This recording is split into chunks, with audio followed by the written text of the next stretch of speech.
परिचय मनोज कुमार प्रधान कौन आपण आसी स्वाधीन प्रार्थी भाव आज नामांकन दाखल करने कौन कहे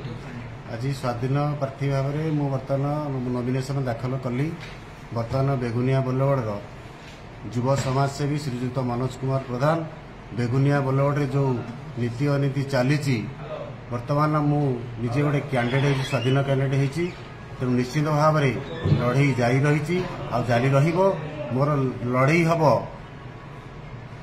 शंख छाती लड़ई हम फूल छाती लड़ई हम हाथ छाती भी लड़ई हम ये लड़ई भी मुझे प्रस्तुत अच्छी कौन मुद्दा रखिए आज्ञा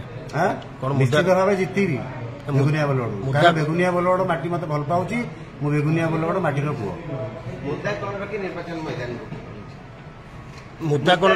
निर्वाचन मैदानी साधारण जनता पाखे विश्वास भाजन होगापी कौन कौन सब प्रतिश्रुति देवे साधारण जनता बर्तमान बहुत अभाव अनटन अच्छा बर्तमान बहुत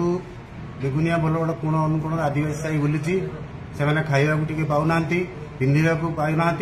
विशेषकर पानीर अनाटन खाद्यर अनाटन रास्ताघाटर अनाटन शिक्षार अनाटन सबुथिरे बर्तमान से दारिद्र्य सीमा भितर अच्छा निश्चित भाव में जीतबी सब पूर्ण करी।